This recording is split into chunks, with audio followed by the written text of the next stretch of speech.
2023 is worse for Social Security, SSDI, and SSI beneficiaries than 2022. Here's why, right here in this video. I have all the details, so let's get right into it. I know in this video, I do want to share with you the details of a new report that was released, specifically focused on fixed income beneficiaries and all the beneficiaries I mentioned just a few seconds ago. Now, this is actually a pretty interesting report because it is showing that the vast majority of fixed income beneficiaries are financially a lot worse off right now in 2023 than what we were last year when inflation was significantly higher. Now, I do want to talk through the details of this because how many of us have heard recently out of lawmakers and the administration and all kinds of people out there of influence saying, oh, everybody is doing so much better now. Fixed income beneficiaries are fine because inflation is coming down.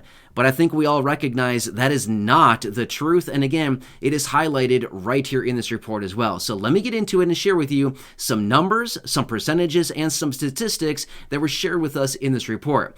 All right, so get this. Back in 2022, so obviously last year, as I record this video right now in 2023, obviously last year, here's what the report is now showing.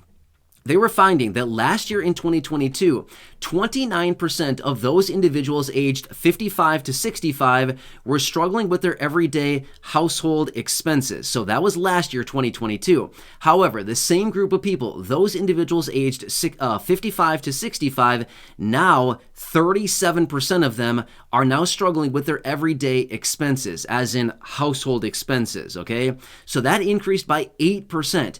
8% more people in that age category, 55 to 65, are now struggling with their everyday household expenses over last year, okay? I got more here for you, so stick with me for another couple minutes. All right, now here's what they also found in this same report. They found that last year, in obviously 2022, 23% of those people aged 65 or older were struggling with their everyday household expenses. That was last year, 23%. Now this year, 2023, 30% of those same individuals aged 65 or older are still struggling with their everyday household expenses. That increased by 7% of people aged 65 or older. Now, here's what's interesting about this. Remember last year, inflation was very high through the vast majority of the year. In fact, in June of last year, it peaked at 9.1%. The majority of last year, 2022, inflation was well over 8% for the vast majority of last year, right? Which is exactly why we got an 8.7% COLA this year, because it was based on inflation last year, and we all know that that inflation was very high, right? So the majority of last year, inflation was over 8%. So you would think that, wait, last year probably would have been more difficult for fixed income beneficiaries, right? Because inflation was higher, right? Well, that's what we would think. However, let me break down the details of this further now. Here's what they're suggesting. This year in 2023, even though we continue to see the reports showing us, oh, don't worry everybody, inflation is coming down. That's actually not the case, okay? On things that fixed income beneficiaries and those people living on, Social Security, SSDI, SSI, survivors, spousal, VA, RRB benefits, fixed income benefits, the things that those individuals spend their money on are rents or shelter, housing, food, and healthcare. Okay, guess what's happening with all of these sectors?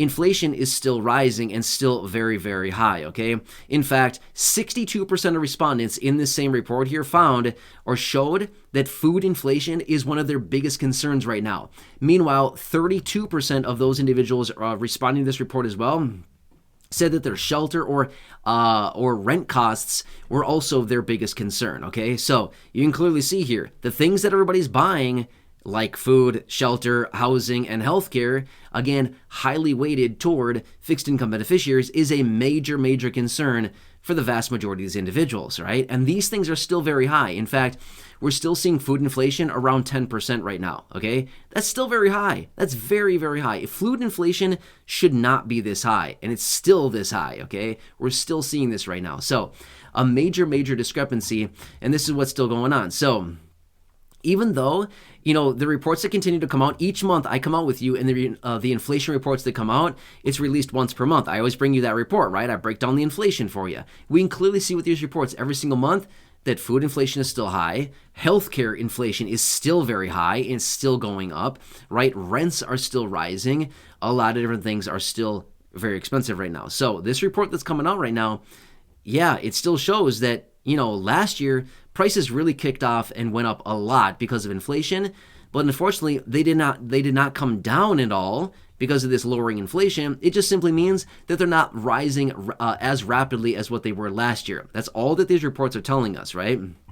So even though the inflation reports continue to come out and say, inflation's coming down, everybody, well, we need to read between the lines here. It does not mean that inflation is coming down. It simply means it's not rising as fast as it was last year.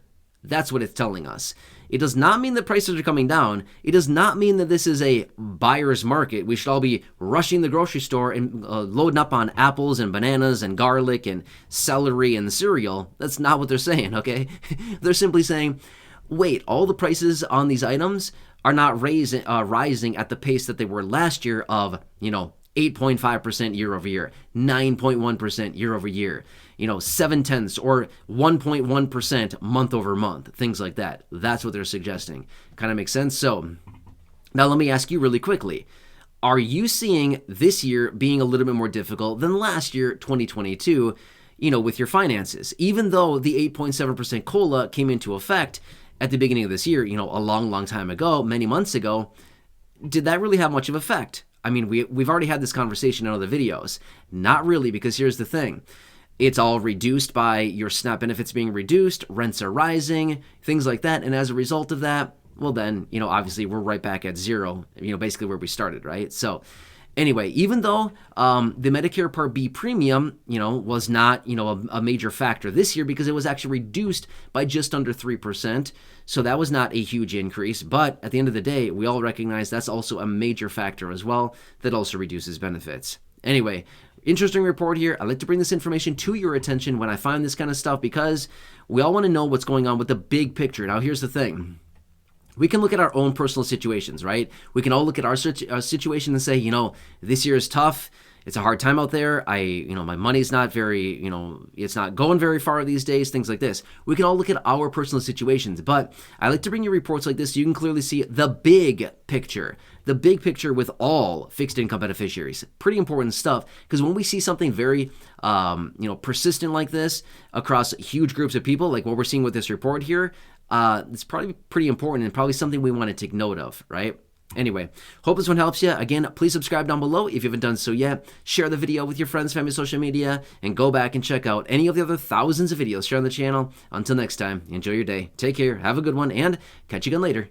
Are you sick and tired of all the scammers? How about your phone ringing constantly every day with the robocalls trying to get your money or your personal information? I agree with you, we're all completely sick of it, which is exactly why I partner with the sponsor here on the channel, Aura, and exactly why they're giving all of you an exclusive 14-day free trial with the link right down below the video so they can go to work immediately protecting your personal information online. Not only that, they'll show you all the places your personal information has already been exposed on the dark web. Also, they will go to work ending all of these annoying robocalls that we all get every single day. So again, make sure to check out that link right down below the video for your exclusive 14-day free trial, and they will go to work immediately on your behalf. When I signed up for the 14-day free trial, they gave me a list of 30 different places my personal information had been exposed on the dark web, and they went to work immediately to help me clean that up. So again, make sure to check out that link right down below the video for your exclusive 14 days for free.